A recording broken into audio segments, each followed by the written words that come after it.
வணக்கம் மக்களே, welcome to யூன்டெக் channel.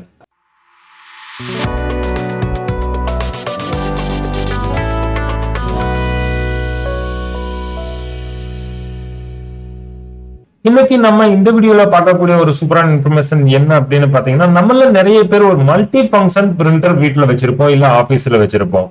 So அந்த மல்டி ஃபங்க்ஷன் பிரிண்டர்ல பாத்தீங்க அப்படின்னா நம்ம மோஸ்ட்லி என்ன பண்ணுவோம், ஜெராக்ஸ் மிஷினுக்காக யூஸ் பண்ணுவோம். சில டைம் இங்க டிஸ்பிளேல பாருங்க E8 எரர் வரும். சோ E8 எரர் வந்தது அப்படின்னா உங்க பிரிண்டர் மல்டி ஃபங்க்ஷன் பிரிண்டர் வந்து நார்மலா பிரிண்ட் ஆகும். நீங்க கம்ப்யூட்டர்ல இருந்து பிரிண்ட் கொடுத்தீங்க அப்படின்னா பிரிண்ட் ஆகும். ஆனா நீங்க காப்பி பண்ண முடியாது. அதாவது ஜெராக்ஸ் மிஷினோ இல்ல ஸ்கேனரோ நீங்க யூஸ் பண்ண முடியாது. சோ அந்த E8 எரர் பாத்தீங்க அப்படின்னா ஸ்கேனருக்கு உண்டான எரர் தான். இந்த ஃபேட்டல் எரரை எப்படி நம்ம ரிமூவ் பண்ண போறோம் அப்படிங்கறத பத்தி இந்த வீடியோல பார்க்க போறோம். வீடியோவை ஸ்கிப் பண்ணாம கடைசி வரைக்கும் பாருங்க. நம்ம சேனலுக்கு ஃபர்ஸ்ட் டைம் வந்துக்கிறீங்கன்னா சேனலை மறக்காம சப்ஸ்கிரைப் பண்ணி பக்கத்துல இருக்கிற பெல் ஐக்கானை அமுத்த மறந்துடாதீங்க. வாங்க நம்ம இப்ப வீடியோக்குள்ள போகலாம்.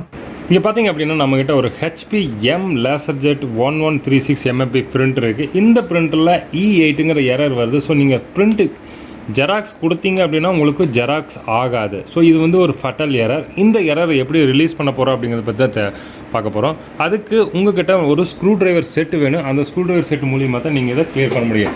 ஃபஸ்ட்டு நீங்கள் இந்த லிட்டை வந்து இங்கே வந்து புஷ் பண்ணி ரிமூவ் பண்ணிக்கங்க. அதுக்கப்புறம் உங்கள்கிட்ட இருக்கிற ஸ்க்ரூ டிரைவர், இந்த மாதிரி ஒரு சூப்பரான ஒரு ஸ்க்ரூ டிரைவர் எடுத்துங்க. புதிய ஸ்க்ரூ டிரைவர் செட் மார்க்கெட்டில் உங்களுக்கு கிடைக்கும். இந்த ஸ்க்ரூ டிரைவர் செட்டை எடுத்துகிட்டு இங்கே இருக்கிற ஸ்க்ரூ 1, 2, இங்கே கீழே 2 ஸ்க்ரூ, இங்கே 2 ஸ்க்ரூ, மொத்தம் 6 ஸ்க்ரூ இருக்குது. இந்த ஸ்க்ரூவை நீங்கள் ரிமூவ் பண்ணிக்கங்க. அதுக்கு முன்னாடி உங்கள் பிரிண்டரை பவர் ஆஃப் பண்ணிவிட்டு பின்னாடி கார்டை ரிமூவ் பண்ணிக்கங்க.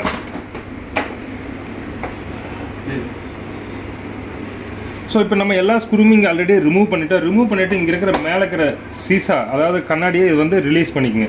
ரிலீஸ் பண்ணி எடுத்துகிட்டு இங்கே பார்த்தீங்க அப்படின்னா உங்களோட இந்த ஸ்கேனர் வந்து இந்த இடத்துல ஸ்கேன் பண்ணக்கூடிய இடம் வந்து ஜாம் ஆகி இங்கே வந்து நின்றுக்கு. இதுதான் ஃபட்டல் எரர். இதை நீங்கள் ரிலீஸ் பண்ணிவிட்டு இங்கே இடையில எங்கேயோ ஒரு பக்கம் வச்சுருங்க. வச்சதுக்கப்புறம் நீங்கள் சேம் இந்த லிட்டை வந்து இங்கே வந்து கனெக்ட் பண்ணிக்கோங்க.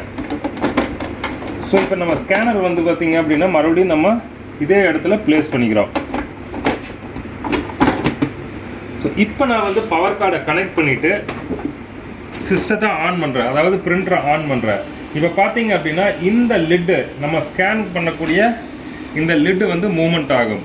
இப்போ பிரிண்டர் ஒரு நிமிஷம் பூட் ஆகிக்கிட்டு பார்த்தீங்க அப்படின்னா இது ஃபட்டல் எரர் இப்போ ரிலீஸ் ஆகிடும். இது வந்து ஸ்கேன் ஒருக்கா வந்து சிஸ்டம் பூட் ஆகையில் ஒருக்கா மூவ்மெண்ட் ஆகிட்டு வரும். ஸோ அது வரைக்கும் நம்ம வெயிட் பண்ணுவோம்.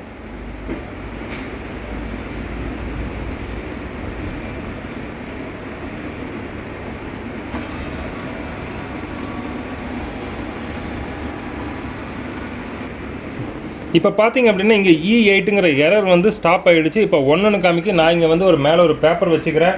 ஸோ இந்த பேப்பரை நான் வந்து ஸ்கேன் பண்ண போகிறேன். இந்த பேப்பரை நான் இப்போ ஸ்கேன் பண்ண போகிறேன். ஸ்கேனுக்கு பேப்பர் வச்சுட்டேன்.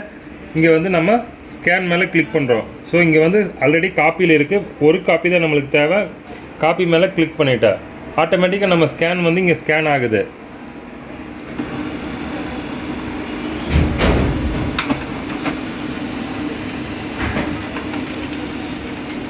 இப்போ பார்த்தீங்க அப்படின்னா நம்ம ப்ராப்ளம் சால்வ் ஆகிடுச்சு. இந்த மாதிரி நீங்கள் உங்களோட E8 எரர் வந்தது அப்படின்னா Laserjet M1136 பிரிண்டரில் சால்வ் பண்ணிக்கலாம். இப்போ ப்ராப்ளம் எல்லாம் சால்வ் ஆகிடுச்சு. ஸோ இங்கே இருக்கிற ஸ்க்ரூவில் எல்லாமே நீங்கள் மீண்டும் கனெக்ட் பண்ணிக்கங்க. எங்கெங்கேருந்து ஸ்க்ரூ கழட்டினீங்களோ அந்த ஸ்க்ரூவில் எல்லாமே ஓகேவா. ஸ்க்ரூ கனெக்ட் பண்ண மறந்தீங்க அப்படின்னா உங்களோட சிஸ்டம் மறுபடியும் ப்ராப்ளமாக இருக்குது, சான்சஸ் அதிகமாகும். வீடியோ பிடிச்சதுன்னா கண்டிப்பாக லைக் பண்ணுங்கள், உங்கள் நண்பர்களுக்கும் ஷேர் பண்ணுங்கள். நம்ம சேனலுக்கு ஃபஸ்ட் டைம் வந்துக்கிறீங்கன்னா சேனல் மறக்காமல் சப்ஸ்கிரைப் பண்ணி பக்கத்தில் இருக்கிற பெல் ஐக்கானை மறந்துடாதீங்க. நம்ம மீண்டும் அடுத்த ஒரு சூப்பரான இன்ஃபர்மேஷன் வீடியோவில் சந்திப்போம். நன்றி, வணக்கம்.